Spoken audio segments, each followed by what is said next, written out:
And we continue at 106 in the afternoon. Talk Radio 790 KABC, the John Phillips Show. Broadcasting live from the Morongo Casino Resort and Spa Living Room Studios. Mr. Randy Wings, the sports desk in Culver City. John, zero bail is now in effect in Los Angeles County, and one thing was very clear in last week's LA County Board of Supervisors meeting.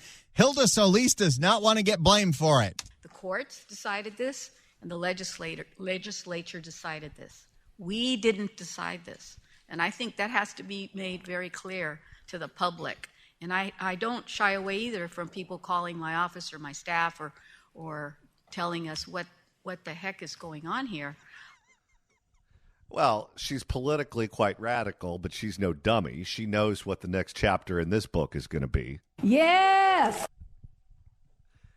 800-222-KABC is the telephone number, 1-800-222-5222. It is our pleasure to welcome our next guest to the program. She is a professor of political science emeritus at California State University at Fullerton. Professor Barbara Stone, welcome. Happy Monday morning, John. Thank you so much for stopping by. Well, let's start with the big news. On Friday, senior U.S. Senator for the state of California, Dianne Feinstein, passed away at her home. I guess that would be Thursday night in Washington, D.C. It didn't take long at all for the governor to come out and appoint her replacement, as the U.S. Senate is divided quite evenly between Republicans and Democrats. Democrats need every vote that they have to get their legislation through, as they can't always count on Senators Sinema and Manchin and every once in a while Tester and a couple of others. The new U.S. Senator, the new senator who was appointed by Newsom, is a woman by the name of LaFonza Butler. She is not a registered voter in the state of California. She does not live here.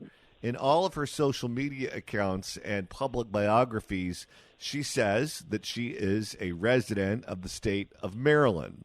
At one point in time, she ran a union here in California and sat on the UC Board of Regents, but now she runs Emily's List, which is a Democratic fundraising organization that's based out of Washington, D.C., and she's been in D.C. ever since she got that job. What do you make of this appointment? John, I probably have a sick sense of humor, but I'm loving this. For once, it's not my people acting like idiots. Well, and it's just, the answer is awful as it sounds. I just love this. We now are not only going to have 4 elections, for the U.S. Senate, but now we have no idea who's running. Barbara Lee's people pushed really hard, I think because they thought appointment was the only way she could get the seat. So they made sure she's done. I actually assume she's smart enough to run for re-election to Congress. Adam Schiff must be having heart attacks. The world is wonderful. Now, I have never heard of this woman prior to this. Having said that, I had noticed her name. They kept running lists of people Gavin might appoint, and you have to admit LaFonza Butler is an unusual enough name that it caught my eye. Even if in my mind I do insist on calling her Alfonso Bell, but that's because that's the only name like that I know. Okay, I'm a Republican. I don't know her. I had no idea if you'd appoint her or not.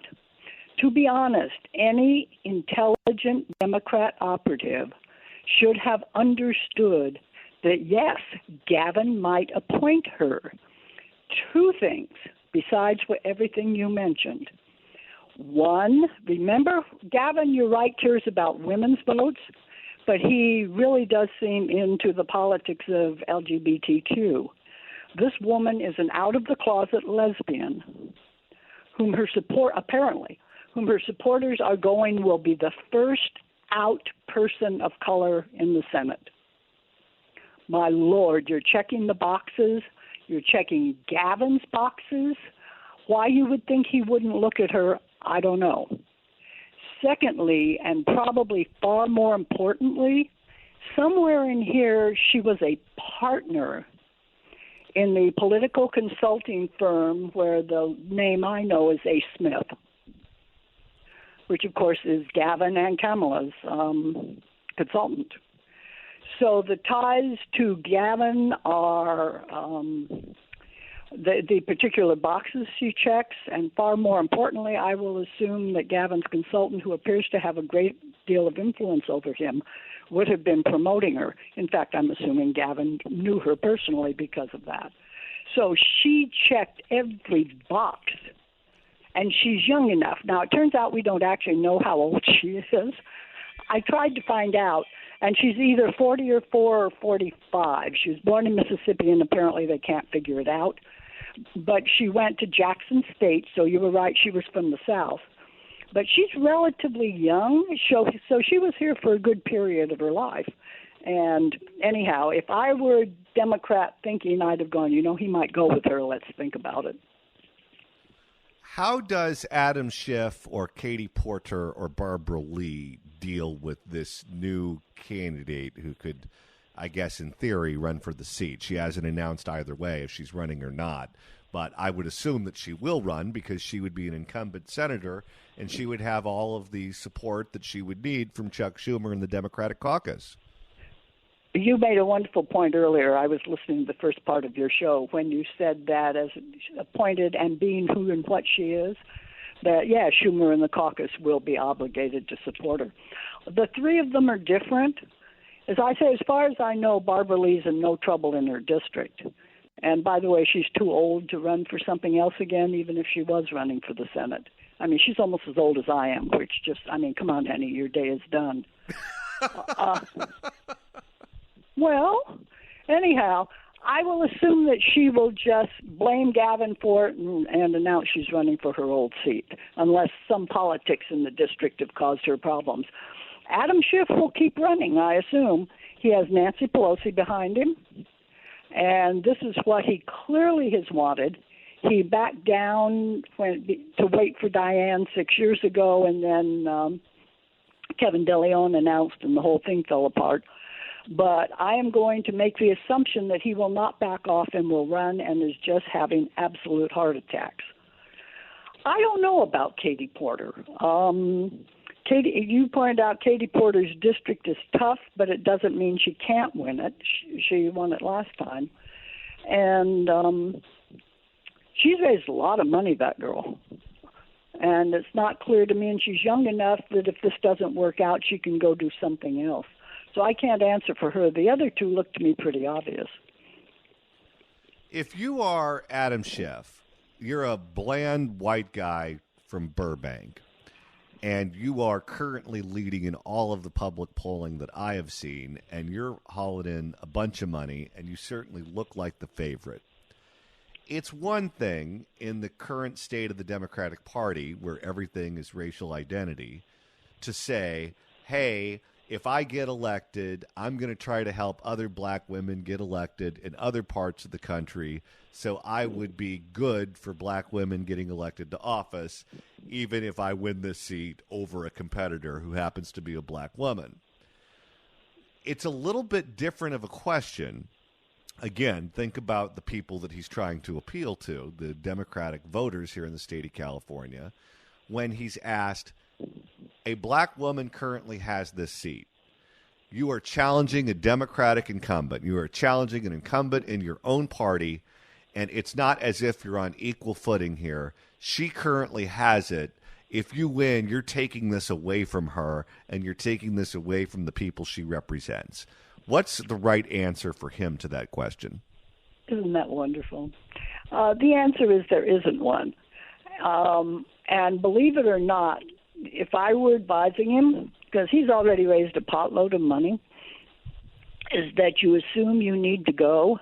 Because frankly, John, he's a congressman from Glendale or Burbank. That doesn't give you that great an audience. People know who he is because of the Trump impeachment. But that gets further and further and further behind. And his name ID is probably as good as it's ever going to be. As I say, he has powerful people who have endorsed him. He either needs to go or just give it up, run for re-election, because he doesn't want to leave politics, and just say, okay, my chance came, my chance went, boo to Dianne for dying on me, and I'll take it. Or you have to take her on. And, that's interesting. Or how's this? I have no idea if Adam Schiff is a religious person, but if he is, he will be in church every day praying she doesn't run. Why do you think she hasn't made the announcement as to whether or not she's running? Because she would have had a huge fundraising haul today. If she put out a tweet, I'm the first gay black woman ever to be a member of the U.S. Senate, click here to donate. There are a variety of possible answers that you're going to have to know from someone who was on top of it. I can't know. It seems to me, I can't believe she didn't know she was going to be appointed. Although, remember, Feinstein died, Thursday night? And believe it or not, Gavin's been trying to do it appropriately. Gavin hasn't been talking about who he was going to appoint. He's been talking about Dianne Feinstein. So it's possible that they didn't reach out to her until, boom, right before the announcement, relatively speaking, because there hasn't been much time. And so, because if I am she, which of course I'm not, I don't even know her, I would be thinking he might give in to the pressure and appoint Barbara Lee. So I'm only going to waste so much time thinking on this. Unless it's something I am dying for. I've had A. Smith go talk to Gavin. I'm all ready. But she didn't, she wasn't on top of it that way. So, be a couple of days, I would think. Unless she's not going to run again. To switch your registration, your voter registration, all you have to do is fill out the postcard. And the minute you turn that postcard in, you're set. You're done. If you knew that you were being considered, why wouldn't you fill out the postcard and turn it in immediately? I mean, let's just say that you're a long shot. If you got a 1 in 100 chance at being a United States Senator, you do that. It costs you nothing. The answer is you would think she would have if she had some indication, which leads you back to she hasn't said what she's going to do because she didn't actually know in advance. Seems to me certainly like a likely explanation because, all she has to do is fill out the postcard. Because we, California, are the ones who determined that was the way it was going to be. The law still is that if you run, you have to be a citizen of the state you're running from, and the states have certain rules about that. But you remember, no, you're too young. Pierre Salinger was who decided this. When Pat Brown decided to appoint him, he wasn't anywhere near the state. As far as I know, he'd never lived here. And they tried to throw him out off the ballot because our laws said, no, if you're going to be a senator, you have to have been there resident for so many months. And the Senate of the United States decided that no, the Senate is the arbiter of the qualifications of its members, and for someone being appointed, this is just fine.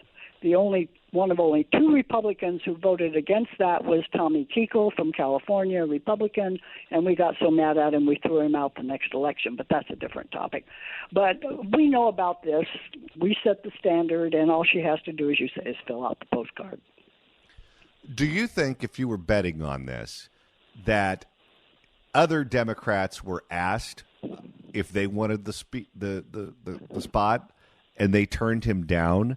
And I say that because the list of black women in California who publicly stated they didn't want it was rather large. And every time I saw a new article got longer and longer and longer, including Karen Bass and Dianne Feinstein and Shirley Weber and others. If he asked one of them to take the job and they turned him down, do you think we'll eventually find out about it? Probably, but remember the press asked them before Gavin could. And the ones that would be obvious, like Karen Bass, the obvious ones, Oprah Winfrey of all people, the press asked them and they all went, no. And I'm quite prepared to believe that. Something you said at another time about Gavin getting, what's he going to get out of this? Let's just say he decided to go with Shirley Weber, who's the Secretary of State. He already got the kudos for appointing her. He appointed her to that opening after he appointed Alex Padilla to Kamala's seat. So he has the credit for her. And you go, ooh, he could appoint another Secretary of State. That doesn't, to me, seem anywhere near as cool as showing women and LGBTQ people that he just loves them and they should love him back.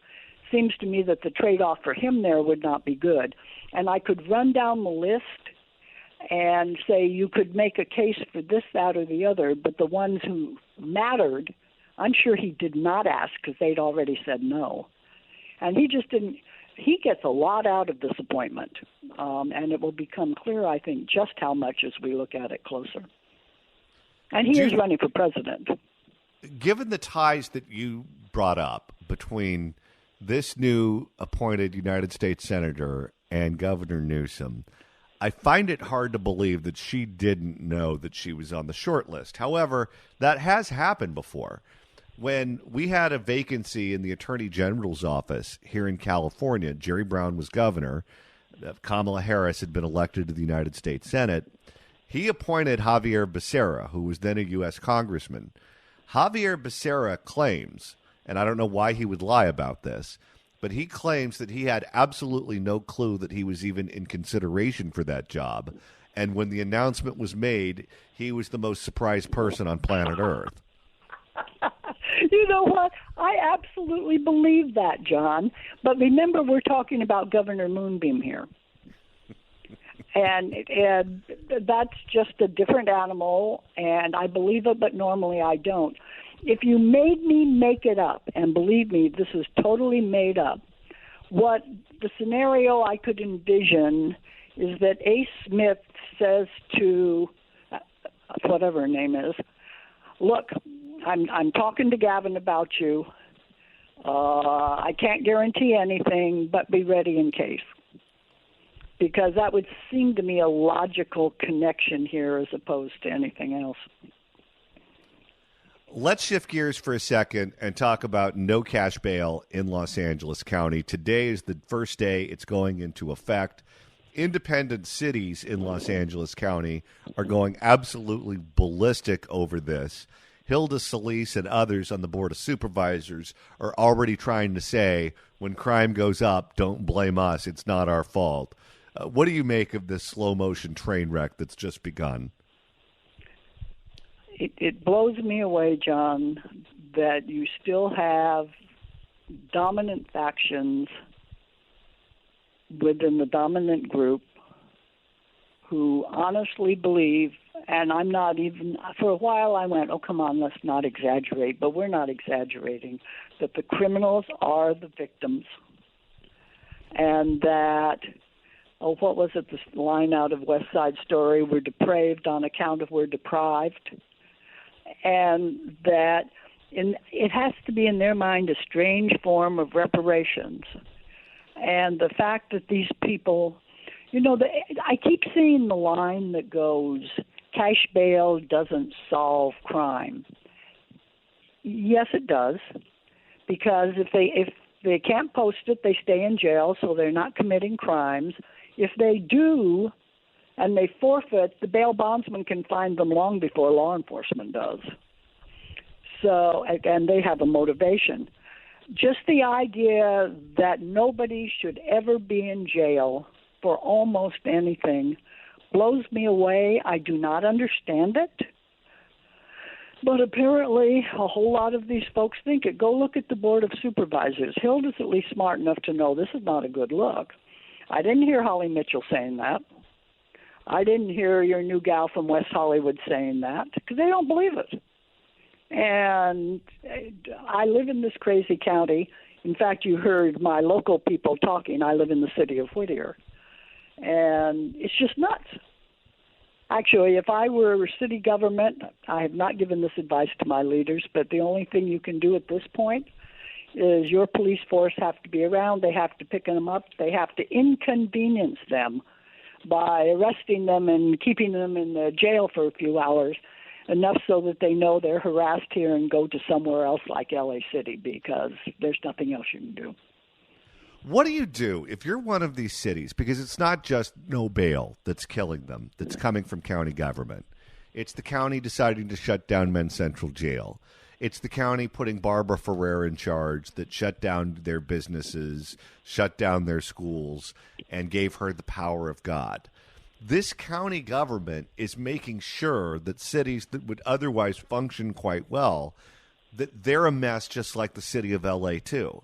It's like their attitude is, if L.A. is a mess and we can't fix L.A., instead of just leaving everyone else alone and focusing our attention on doing what we can do to make sure that city functions, no, let's ruin everywhere else too. That way we have equity. No, John, you're missing it. L.A. is the model. You don't understand. They're the only ones who understand. They're the only ones who have the diverse population, who have the huge numbers of homeless people who are tossed out by their evil landlords. You don't understand. L.A. is the model. So I don't think they think in terms of forcing other cities, but if you made them think about it, they'd go, and other cities should be like L.A. That's cynical, but darned if I can think of another thing. Barbara Stone, professor of political science emeritus at California State University at Fullerton. Always a pleasure. Thanks so much for stopping by. Thanks a lot, John. If you want to email the show, you can do so at johnnydon'tlikeshow@gmail.com. That's johnnydon'tlikeshow@gmail.com. And Randy, you're monitoring the mailbag. Will writes in at johnnydon'tlikeshow@gmail.com. Maybe our 0.0 IQ idiot governor thought he appointed the Fonz, not LaFonza, to the Senate. Well, Henry Winkler, didn't he play a politician or a political radio host at one point in time? Oh, he's played a whole bunch of things. I'm sure he did. I think so. Randy, we have a handy-dandy new app. That's right. It's the easiest way to listen live to this station whenever and wherever you are, and the best way to download podcasts of this show. It's all in one handy little app, the new KABC app. Search in the Apple App Store or the Android Store for 790 KABC or KABC AM. It's so easy to listen live, unlike some of the hurdles you got to jump through and the pop-ups on some other apps that we used to advertise that you could listen live to. This one, you hit play, you start listening to the station. You want to hit play on the podcast? It works for that too. It works with CarPlay. It's never been easier to listen live or to listen to podcasts. Download the new KABC app today. Well, now that Gavin Newsom has made his big appointment for the state's vacant U.S. Senate seat, and LaFonza Butler, a lobbyist, is his choice, Randy, how angry do you think Katie Porter is today? Let's just hope that anyone that's around her doesn't give her any potatoes. You know what Lewis told me? What's that? He said that Katie Porter's nickname for her ex-husband is Cue Ball. And why is that? Because every time she strikes him, she gets more English out of him.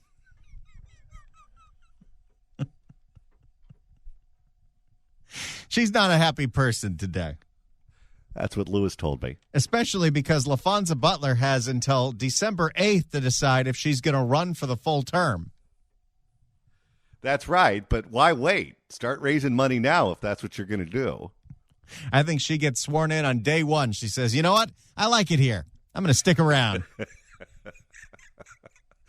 All right. Well, the governor just spoke about his appointment. Let's go ahead and listen to what the warden had to say. Whole bunch of reporters crowded him in Sacramento. Let's hear what he had to say about the brand new senator, LaFonza Butler. Governor, I like that name. Governor, was she your first choice, or was there anybody else? She's the only choice. The only choice. Ooh, Karen Bass is not going to like that. She's the only choice. She was outstanding. She's the best choice. And I could not be more blessed that I was able to make it. You didn't ask anybody else? Come on. I am proud and honored to have had so many extraordinarily qualified people that expressed interest in this job, and I was able to engage. How many calls a day do you think he got for the past 2 years? His chief of staff tweeted that all of the ghouls who were hitting them up wanting that seat were gross. That expressed interest in this job, and I was able to engage them. How many times did Schiff call him? Oh, I'm sure they had to block his number. In conversations, period, full stop. And I could not be more proud of LaFonza's interest in her qualifications and her willingness to do this. Governor, do you think this fulfills your promise to the black community to appoint someone of that as Well, she is a black woman. That's right, just not a California resident. I would assume it does. Apparently, as long as she is a California resident the day she's sworn in, it's okay. Well, what he is going to want to say is not only should he get juice out of the black community for this appointment, but for the abortion ladies, too, because that's what her day job is. She's a lobbyist for Emily's List, and she's a lesbian. So that's LGBTQ. You see, I think that she will check the box that Barbara Stone said is true. First woman of color lesbian to be a member of the U.S. Senate. And I think that was the next box that was available because the one prior to that was already taken up by another state. That was back when Pennsylvania became the first state to put someone in the U.S. Senate who had brain damage. I had a feeling that was coming. I would assume it does. Basis of a lot of evidence. Yeah, I don't look. I don't know what I don't know. I've 2 of my 3 Supreme Court justices have been African Americans. I couldn't be more proud of that. We had an African American head of the CHP. I think one of the few law enforcement agencies in the country that claim that. The most powerful woman in the state of California, arguably, is the head of the California Air Resources Board. African American. I mean, it's a point of deep pride for me. South Carolina, are you listening? Georgia, for Michigan, hello. For me, my advocacy, my passion in this space going back decades. I mean, that's like in my DNA. I mean, what is happening to his voice? He is so happy today that he could go on television and talk about this because he's just thinking about all the delegates he's racking up right now in those southern states. In this space going back decades. I mean, that's like in my DNA. He always has a frog in his throat, but it sounds like he swallowed the frog.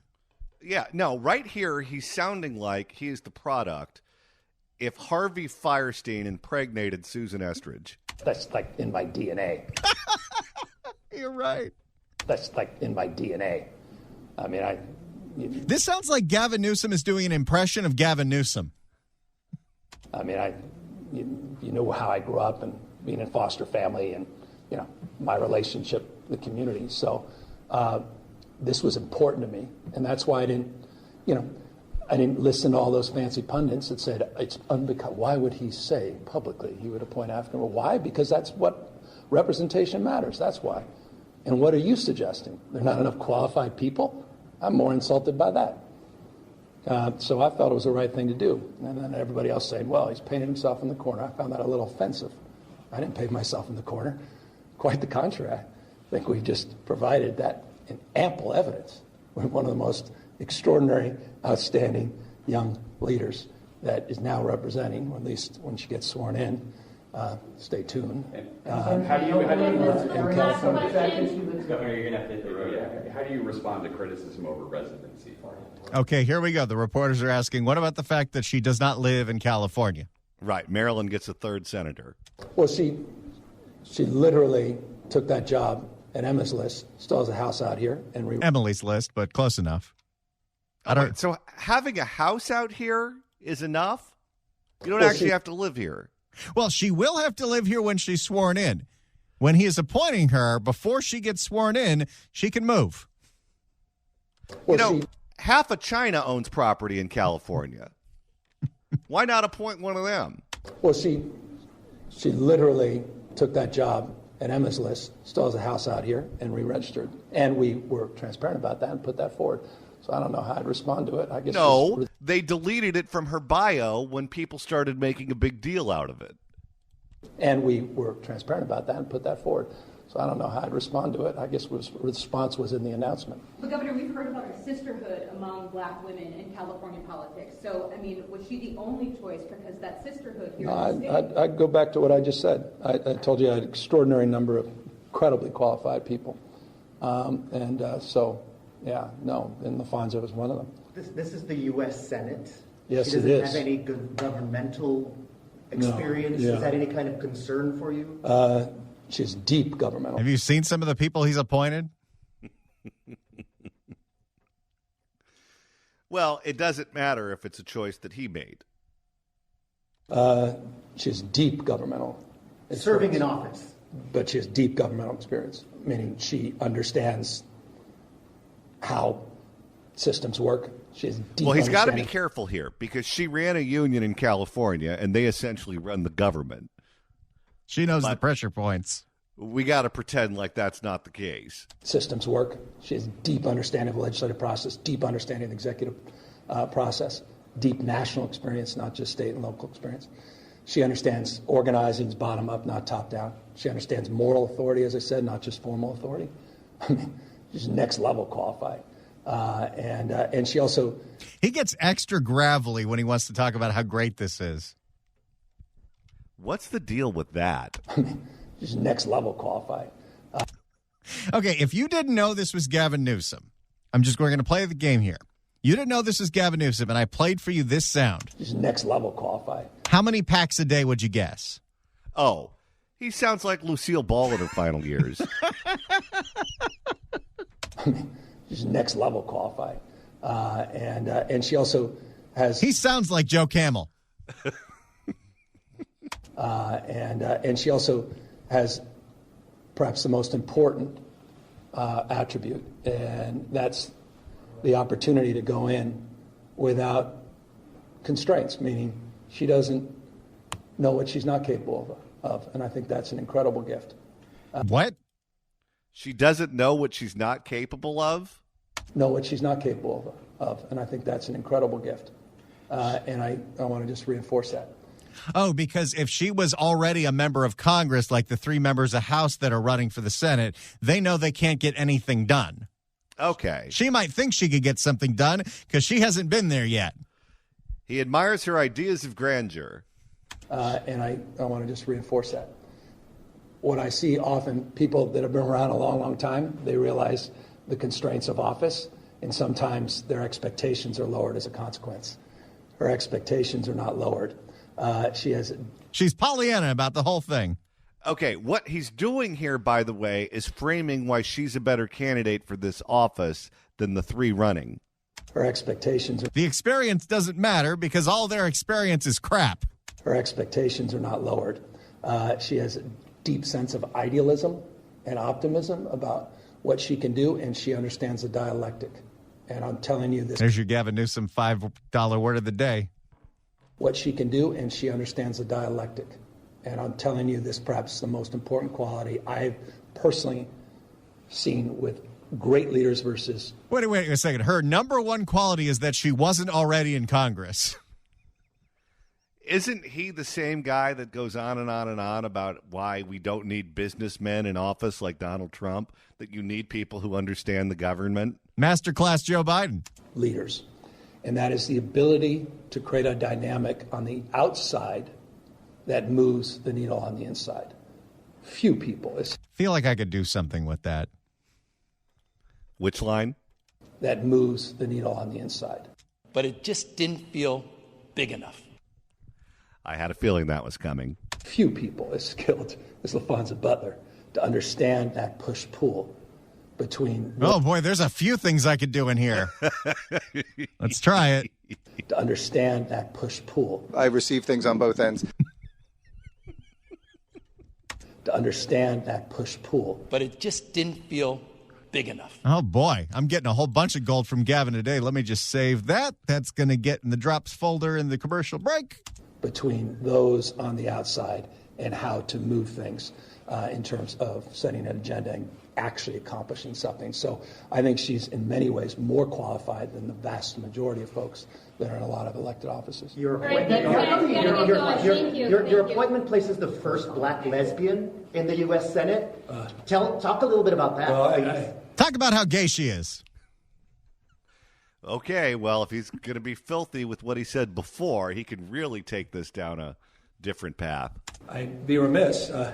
You may have read, some of you may know a little bit about my background in terms of my advocacy for the LGBTQ community. And he's starting to speed rap. I heard that he listens to a lot of Ben Shapiro. That's where he gets it from. Know a little bit about my background in terms of my advocacy for the LGBTQ community. And she happens to also be a member of the community. I mean, she's lived with a different set of eyes and experiences, life experiences, than the vast majority of us, and she understands this moment deeply. I mean, I talked about the difference between daylight and darkness, being an SEIU event with $20 minimum wage for fast food workers the day after being in the spin room with some of you at the RNC. What the right is doing to roll back rights, what the right is doing to try to bring America back to pre-1960s world, that assault on the LGBT community, the assault on the African-American community, criminalizing speech and books and travel, this cultural purge that's going on in this country. All of those things matter, and all of that reinforces why, again, I just think LaFonza Butler is uniquely positioned, simply the best person that I could find for this moment and this job. Thank you, guys. Everyone. And that was Gavin with the reporters just a few minutes ago. Okay, so he ended by praising himself for nominating the first black lesbian to the U.S. Supreme Court. Moments after he said that, Barbara Lee, who's a candidate for the U.S. Senate, tweeted the following: "I've survived domestic violence. I've been homeless. I was a single mom. And I've always stood on the right side of history, even when I was standing alone. It's time for an effective progressive to represent California in the U.S. Senate." It's not going to work, Barbara Lee. I don't know if what the box that we need to check is the first formerly homeless member of Congress. Well, isn't John Fetterman currently homeless?